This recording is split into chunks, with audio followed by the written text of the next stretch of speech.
Welcome to the Flute NI. Join me, Aisling Agnew, as we explore the unique world of the flute in Northern Ireland. World-renowned players, teachers and makers from a wide variety of musical backgrounds share their experiences and expertise.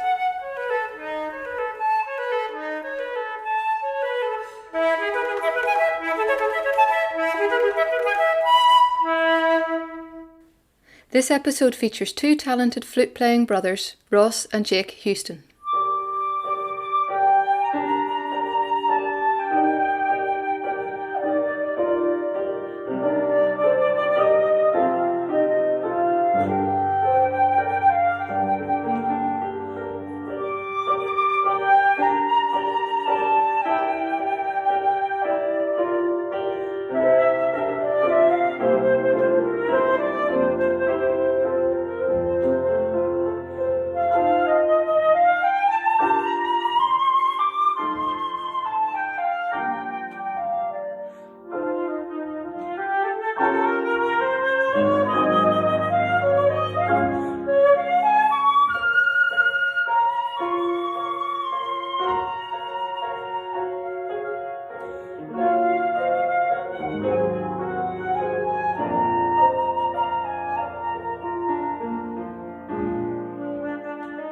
Thank you both from your remote places for joining me for this chat. So can you just tell me right now where you both are and generally what you're up to? Yeah, so I'm in Nottingham, but I'm currently studying at the Royal Academy of Music in London. So everything's kind of online at the minute, but still going on as normal as possible. And what stage are you at the Academy? So I'm in my second year now, so then 2 more years. And what about yourself, Jake? Well, I'm still at home, still studying at school in my last year, so still a bit to go yet. And are you currently doing Zoom lessons for your flute as well? I am, yes. I'm getting lessons every 2 weeks with Sam Coles from the Royal Academy, so that'll keep me going for a while. Fabulous. Don't get much better than that. I know. Yeah, I studied with Sam as well. Fantastic. And Ross, what about yourself? Who are you studying with at the minute? Yeah, Sam's my teacher at the minute. So great teacher. I mean, I've learned so much in the space of 2 years with him already. He's really inspiring, isn't he? Very inspiring, yeah. I think still actually a concert he did at the British Flute Convention in Manchester was like one of the best flute performances I've ever seen in my life. He'd even play some of the rep and some of our lessons, and just his musicality and everything is just a different league, really. Yeah, he's hugely inspiring. That's wonderful. So tell me a wee bit about how you have got to where you're at the minute. And I realise this is more complex than most because there's two of you speaking instead of one. So you're brothers, so I'm sure you're used to like jumping in on top of each other all the time. But well, I don't know if it'll be the same because I think me and Jake have both had different experiences of playing the flute. But I think we both started the same anyway. My dad was sort of, because he's always played the flute since he was as young as us whenever we started, around 7 or 8, probably younger. And his dad, my granddad, and his brothers and sisters all the time played the flute. So it was like a big family thing, really. Mm-hmm. So he got us started at 7. And he was actually our teacher, well, my teacher anyway, for about 3 or 4 years. And then I went to Colin Fleming, who's the principal flute of the Ulster Orchestra. So I studied with him for a few years. And then Stephen Clark was my next teacher. So, I mean, they're all high-level teachers that we got. So I think we were very grateful in that aspect because not a lot of young people get the opportunity to have such high-end teachers. Mm-hmm. And then the way things have carried on when we get lessons the odd time with Sir James Galway, which I mean I never thought I'd say. Mm-hmm. So yeah, sort of it all goes back to my dad and probably his dad really, where I became interested in the flute anyway. And would that be the same for yourself, Jake? Yeah, it would be very similar actually, in terms of teachers as well. You know, we went on the same journey. Well, we also had Bill Doyle from the Royal Irish Academy. Yeah. I had him for about 3 years. It was just great to see the different ways they teach. Mm-hmm. It's actually helped me learn a lot on how to just motivate myself in my practice. Well, that's interesting. What is it that motivates you now? I mean, what is it that really inspires you and makes you want to play? Well, for me, it's just hearing how the teachers play, you know, how they've worked to get where they are. I mean, they really do deserve it. Like Sam Coles, for instance, he's just incredible. In his lessons, you know, he expects perfection. So it really makes you work for what he wants. Yeah, it's sort of the same there. I mean, probably like everybody else at some stage, getting motivated in times like this. It's hard, but I think just, as Jake said, having such a great teacher like Sam, and having the opportunity to even listen to online lessons, online performances, it motivates me to, because really there's no better time than now to improve flute playing, really. So it's sort of, I've always had that in the back of my head. I'm like, right, I can become an exceptional flute player this year rather than slacking and just getting by. So I've always had that in the back of my head to keep pushing me. So you're both practicing like mad? Yeah. Yep. That's great. And tell me what you're playing at the minute. So, funny, my last lesson there, I've been going over Syrinx with Sam there, and the interpretation and how he sort of taught me the piece, it's something that I didn't really think of. Like, even as little as some of the texts and where the breaths are, it's fine detail that he goes into, but it makes the piece as special as what it is. Mm-hmm. And yourself, Jake, what are you working on at the minute? Well, for me, we're doing quite a lot of technical work, so a lot of studies and scales and force, which is very scary, but yeah, it's a lot of hard work. Bit of mental torture, but yeah, it's great. Oh yeah, absolutely. And so you were just saying about your next step. Could you tell me a bit about what you're going to do after this year when you finish school? Yeah, so I've done all my music college applications, so I've got back from them. So at the minute, I'm strongly considering between the Royal Academy or Guildhall. So it's a very tough choice for me, but I'll have to decide soon. They're both great colleges though, so I'd be happy to go to any of them. So it'll be an exciting time for you next year. Hopefully, if all goes well with vaccines and all the rest of it, you'll both be studying in London at the same time, which is really exciting. Yeah, I don't think about that, really. Do you think you spur each other on? I mean, I know Jake, obviously with Ross being older, he would have, been more experienced before you, but do you find that you kind of inspire each other in a way as well? Yeah, I'd say so. I mean, for me, at least it sets the bar high because he's already at music college, so it gives me something to look up to and what I could probably be capable of. So, yeah, for me, yeah, definitely. Even, I know Jake's done a few videos recently, even in December there, and hearing the standard he's at the age of 18, I mean, I was nowhere near that standard really at 18, so I mean, it's like a healthy competition almost, so it's sort of know he's, where I was at that age, he's already ahead of me. Mm-hmm. So it's always just keep pushing ourselves, and I know Jake basically said the same. We're sort of, it's healthy competition. Yeah, I think it's the best version of that, isn't it? Because you are spurring each other on, but it's in a positive sense. There's nothing negative. It's supportive, which I think is really important. Often people find that when they go to the music college, that's their first experience of being around people that are, maybe at that level or better than them. Whereas you guys kind of have been exposed to that from the outset, which is brilliant. Yeah, I know from a young age we've always been involved in like the likes of Ulster Youth Orchestra, and even we were both in the National Children's Orchestra of Great Britain. Mm-hmm. So we've always sort of been surrounded by high talent, especially in Northern Ireland. The talent there alone is exceptionally high. So we've been surrounded by the right people in the music world anyway. I mean, everybody we sort of know they're all dedicated to music and all wanting to push themselves. So.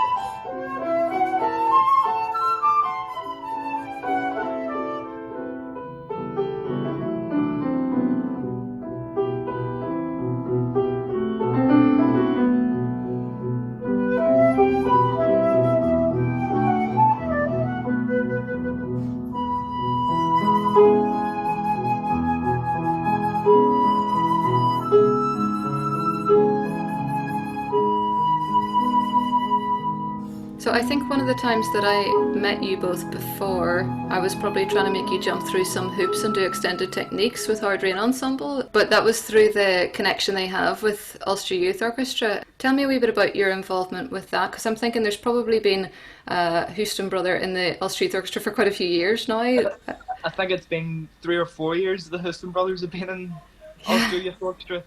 But I started, I think I was one of the youngest members at the time. I think I was 12 when I joined the Ulster Youth Orchestra, and I didn't leave till last year or the year before. I didn't leave till I was 19 or 20. It was sort of the rep just got better and better, and I started to make more friends, and it was one of the opportunities that there's not a lot of in Northern Ireland, where so many young people can get together and make great music for like a 10-day course. And it was one of the things whenever I was really young that I would always look forward to every summer, just going to Greenmount campus and playing some great rep.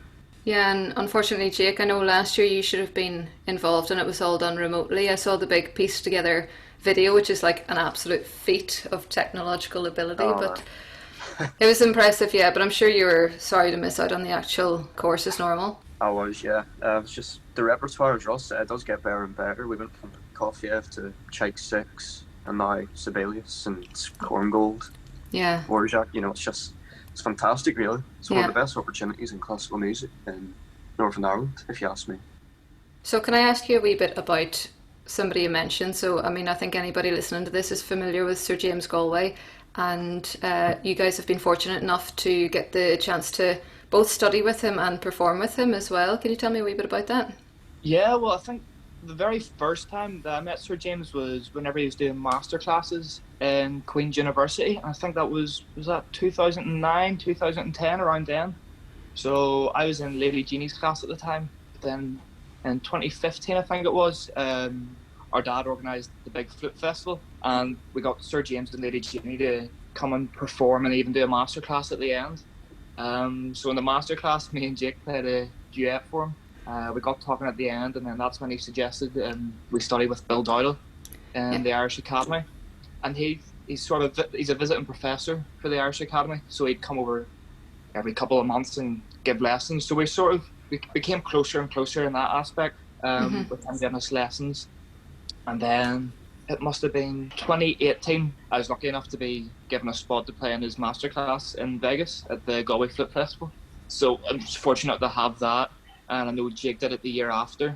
But for me, anyway, I think the most magical point when I was like, wow, I'm doing well now. Whenever they asked me if I'd perform for his 80th gala, that was sort of like soloist with the RTE Concert Orchestra. It's something that I never thought ever I'd be able to do. So I'm always grateful for what Sir James and Lady Galway have done for me. Can't thank them enough, really. Yeah, you've already got a real highlight of your career right there. That's it. I mean, it's one of the ones that I'll never ever forget. It's always at the top whenever I'm talking about it.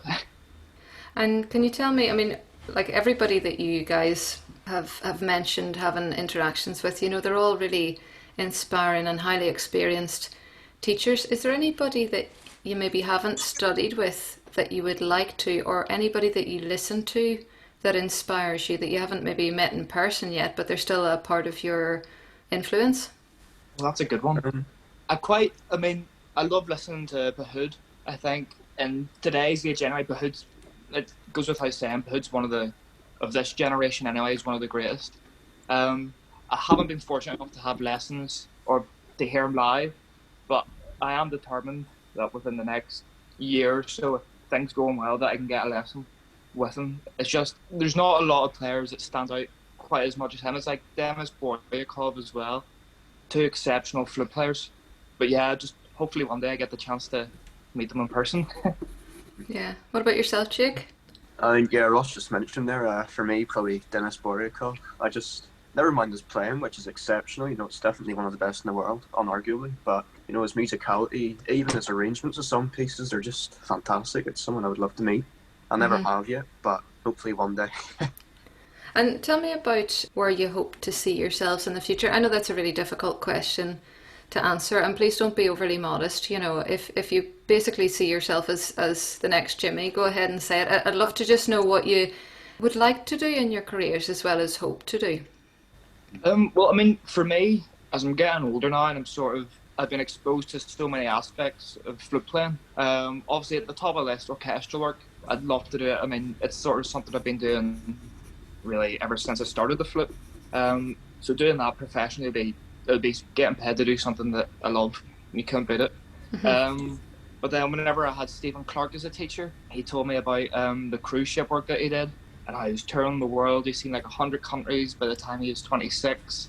I mean, that sounds like, I don't know, for me that sounds amazing. I mean, performing, getting paid. I mean, it's endless, really. I mean, that side of work, I think I'd enjoy that quite a lot. But yeah, I think it's definitely between orchestral work or cruise ship work, like that side of performing. I know they're like miles apart from each other, which I kind of like, sort of knowing that I could be that versatile to do one thing and then do something completely different. But they're the two things I'm sort of aiming at. fingers crossed. Absolutely. What about yourself, Jake? Would you have similar aspirations, or?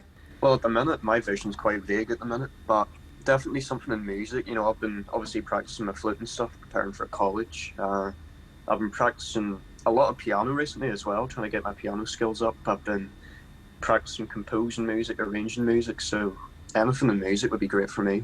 I've started to get a passion for conducting as well, so I mean, anything that I could get hands on in music, you know, I'd be grateful to have a successful career in it.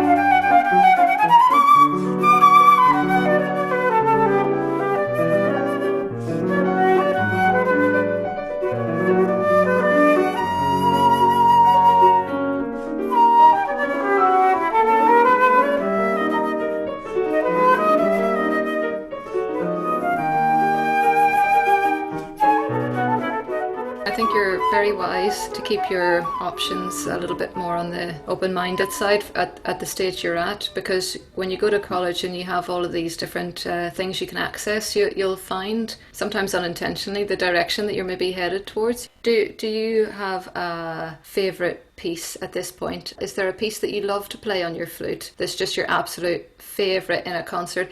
And is there a piece that you absolutely love if you're playing in an orchestra? Jake, I'll let you go first, but I think it's something. That's a tricky one.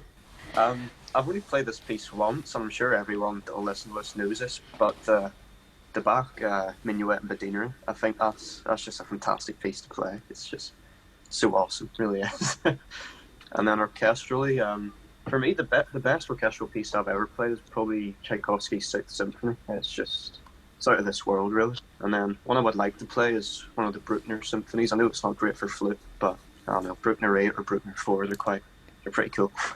Cool.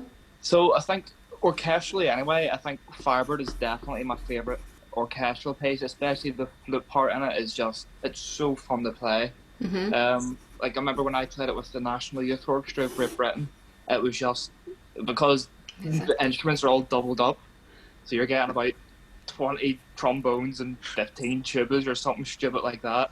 And the sound the orchestra makes, it just blows you away. So yeah, Firebird is definitely my favourite orchestral piece. Favourite flute piece? I think it's something I've been working on recently as well, the Gobert Fantasy. I really like that piece. If I'm honest, I like anything French really, especially the French book that a lot of flute players will probably have. Every flute player. Every flute player. It's sort of, every piece in that book is just beautiful to play and even to listen to. So yeah, well, you're studying with the right guy for working on those pieces anyway. Definitely. Yeah, I think we went through the whole French book in the space of September to December in first year, so I'm well drilled in them books. Yeah, that's great. And tell me a wee bit about what instruments you play on. What flutes do you actually own or use? So at the minute I'm playing on a Zumi with a Danish Sheridan head joint. I'm currently saving up for a new flute, but the way things are going at the minute, it's getting quite difficult, but I'm persistent. By the end of this year, starting next year, I'll have a new flute. I love the head joint I've got though. I got it for my 18th birthday. Uh-huh. It's a stunning head joint. But yeah, hopefully I can get a new flute, because I think actually the funny story about this flute is it's Jake's. I used to play on a Miyazawa, but what was it? It needed serviced or something like that. But I had a competition the day after, so I quickly did a swap with Jake. Jake got my dad's flute, and my dad got my flute. So and it got to the stage where Jake just didn't get it back, and I think Jake quite likes playing with my dad's flute. So these are the perks of having a flute playing family, aren't they? You can all just pinch each other's instruments whenever you need them. That's brilliant. My sister plays the flute, actually, not for a career, but for fun, and she has a really lovely Sankyo flute, and I love sometimes just picking it up and having a wee bash on it and making sure the thing gets played enough as well, you know, but it is quite nice when you can swap with other people as well. Yeah, Sangyos are lovely flutes. I'm trying to think. I tried one of the Galway course, but I tried a few Louis Lots, and I love the feel of a Louis Lot. A lot of money, but who knows? I might win the lottery. I'm sure when you were studying with Bill, he owns a wonderful collection of flutes, doesn't he? Yeah, I mean, I remember he brought in one of his wooden flutes as well, and then his Louis Lot, and yeah, his kids' collection of flutes are just insane.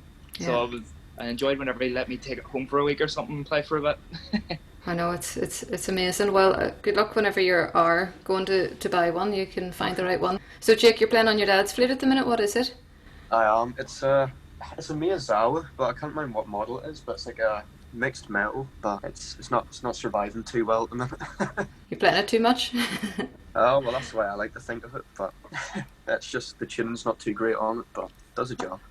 I remember when I was at the Guildhall and I had a lot of concerts, and I said, I think to Ian Clark at the time, why is my flute breaking when I've got all these concerts today? And he said, well, your flute's breaking because you're playing it 10 hours a day, using the poor thing to the death.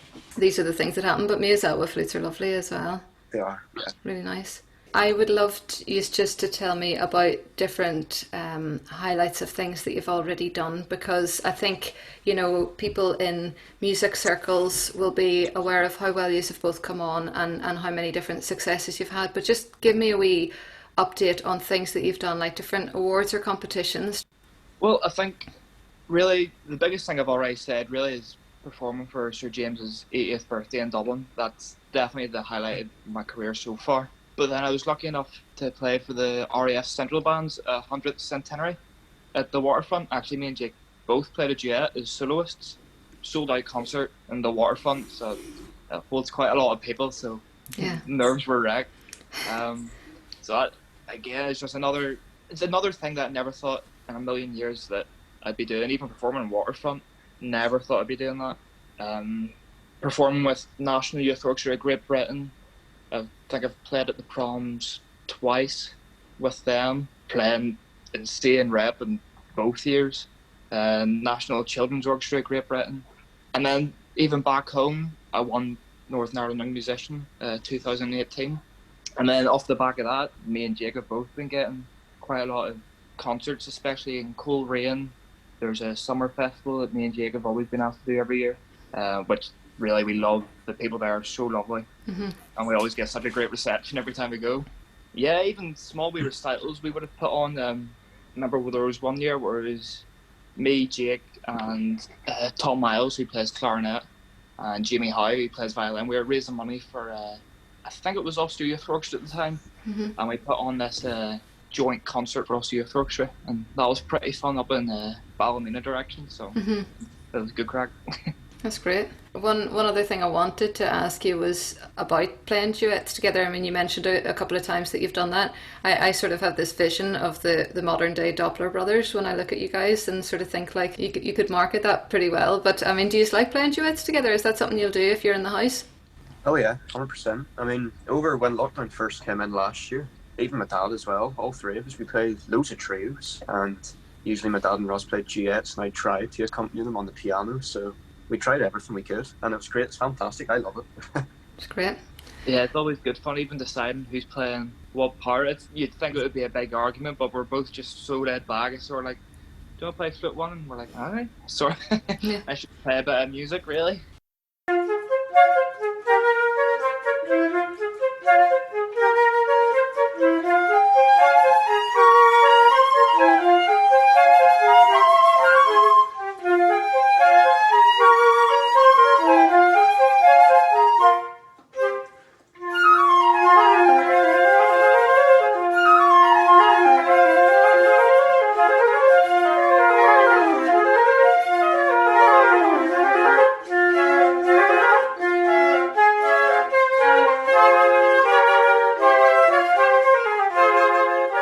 That is really fortunate you had that, because I mean, so many people, myself included, went months without actually making live music with anybody, and splicing together bits pre-recorded is just not the same as reacting to human beings in the room with you, and just hearing instruments in your space, is a really special thing that I don't think any of us will take for granted anymore after all this.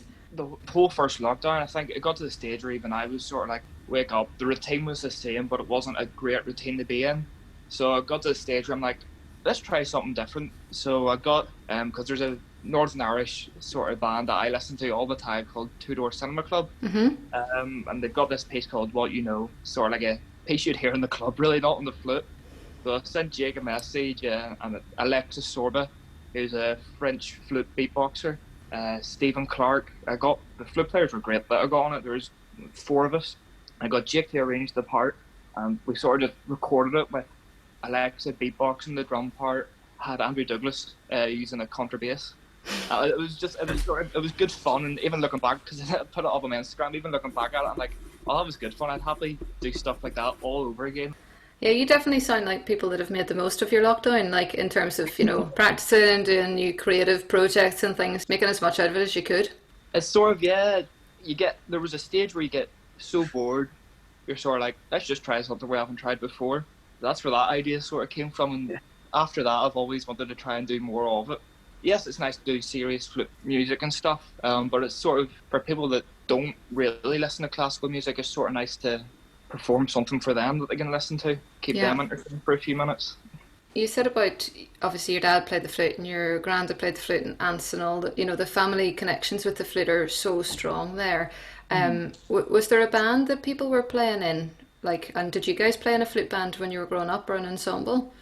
I think there was many flute bands that my granddad was in anyway, because he used to conduct quite a lot. But the main one that I can think of was Ballygowan. Even me and Jake, up until their last contest, me and Jake, I think they've asked us to come and perform with them, which has been great. I think my granddad conducted Roses and Lanes as well at the time. And it's funny because I think the band was Ballywalter, but my mum's dad was the bass drum player in it. So I think that's sort of where they got that connection from. But I think the first flute band I was in was Kelswater, which is based up in Ballymena, because my dad conducted it. And then he moved to Ballyclare, so I moved to Ballyclare. And then it sort of got to the stage where we liked playing music with like a flute ensemble. So my dad, he sort of came up with this group, the Lisburn Flute Orchestra, which it was cross community, got everybody all over, not even just Lisburn, there's people from Belfast, us from Ballymena. It was quite a big thing at the time. We just came and played some fun music every Wednesday. So it was nice to sit down and play some nice flute music with each other. But it's always been good. It's sort of something that I've always really enjoyed. Going to the contests, playing some music. I mean, I still talk to everybody. I mean, as I mentioned, Andrew Douglas, me and him were very close friends, and it's a nice thing to be a part of.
I was chatting to Andrew as well, and we were touching on how useful it is having the experience of playing in a flute ensemble, which is how I learned the flute as well, but you get the chance to play on all different types of flutes, and I think players from Northern Ireland are often just really comfortable switching between piccolos, alto flutes and different types of like silver, wooden flutes. Well, that's it. I mean, even whenever I came over to the academy, I was talking about, because in the Lisburn Flute Orchestra I played the G treble.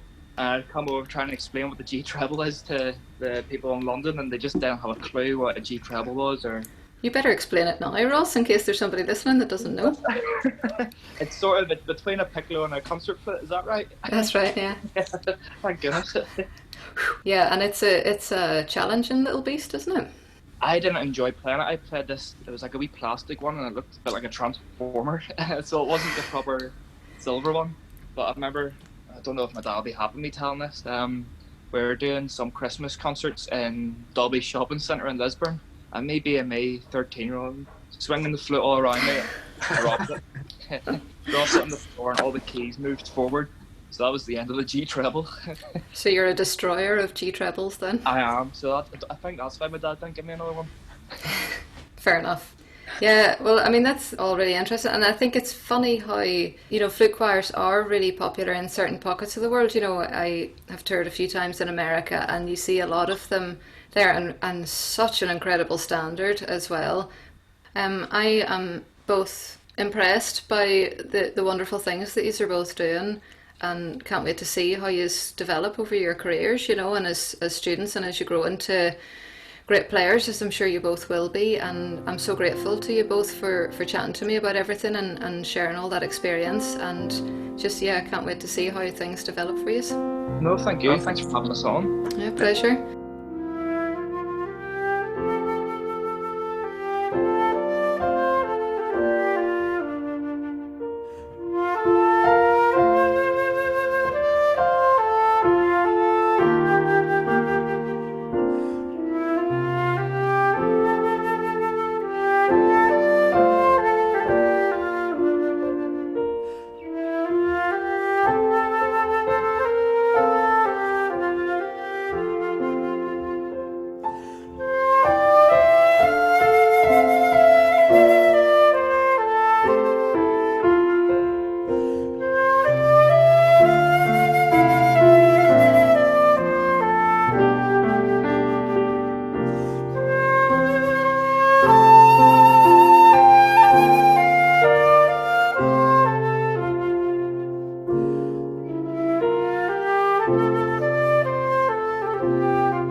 Join me next time when I'll be speaking to the upcoming flute maker and player, Aaron O'Hagan.